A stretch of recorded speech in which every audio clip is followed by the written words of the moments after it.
সাবেক প্রধানমন্ত্রী শেখ হাসিনার ছেলে সজীব ওয়াজেদ জয় প্রায় 2.5 কোটি টাকায় যুক্তরাষ্ট্রে লবিস্ট নিয়োগ করেছেন। মার্কিন নির্বাচন সামনে রেখে ট্রাম্পের সঙ্গে আওয়ামী লীগের সম্পর্ক ঘনিষ্ঠ করতেই এই উদ্যোগ, এমনটি ধারণা করছেন অনেকে। নেত্র নিউজের এক প্রতিবেদনে এ তথ্য জানানো হয়।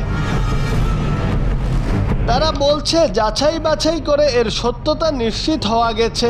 মার্কিন নীতি নির্ধারকদের প্রভাবিত করার প্রচেষ্টার অংশ হিসেবে ওয়াশিংটন ডিসির বিশিষ্ট লবিস্ট ফার্ম স্ট্রাইক গ্লোবাল ডিপ্লোম্যাটিকে নিয়োগ করেছেন জয়। আওয়ামী লীগ সরকার পতনের পর চুক্তিটি করা হয়। চুক্তিমতে গত 12 সেপ্টেম্বর যুক্তরাষ্ট্রে জয় $2 লাখ এসজিডির সঙ্গে 6 মাসের চুক্তি সই করেন, যা বাংলাদেশি টাকায় 2,39,09,380 টাকা। এর আওতাধীন লবিস্টরা আওয়ামী লীগের পক্ষে বাংলাদেশের সাম্প্রতিক পরিস্থিতি যুক্তরাষ্ট্রের নির্বাহী ও বিচার বিভাগের কাছে তুলে ধরবে।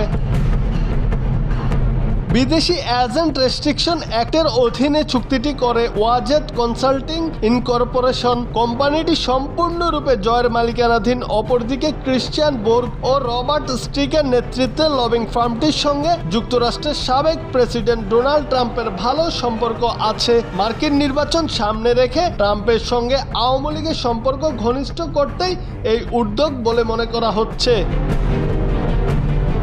শেখ হাসিনা পদত্যাগ করে ভারত চলে যাওয়ার পর দলের অধিকাংশ নেতা আত্মগোপনে বা কারাগারে আছেন। এ সময় জয় আত্মপ্রকাশ করেন আওয়ামী লীগের মুখপাত্র হিসেবে। বিদেশে লবিস্ট নিয়োগ ইস্যুতে বাংলাদেশের রাজনীতি আওয়ামী লীগ আমল থেকেই সরগরম। টানা 1.5 দশক ধরে সাবেক প্রধানমন্ত্রী শেখ হাসিনা সহ আওয়ামী লীগের একাধিক শীর্ষ নেতার অভিযোগ ছিল বাংলাদেশের রাজনীতিতে মার্কিন প্রভাব বিস্তারে লবিস্ট নিয়োগ দিয়েছে বিএনপি জামাত। অপরদিকে বিএনপিও একাধিক সময় আওয়ামী লীগের বিরুদ্ধে একই অভিযোগ তুলেছে। তারা একাধিকবার সংবাদ সম্মেলন করে প্রমাণও উপস্থাপন করেছিল।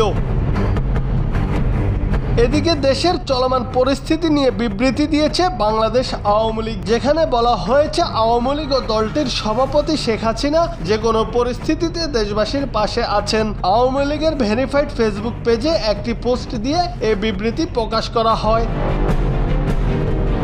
জুনায়েদ আহমেদ, বাংলা টিভি।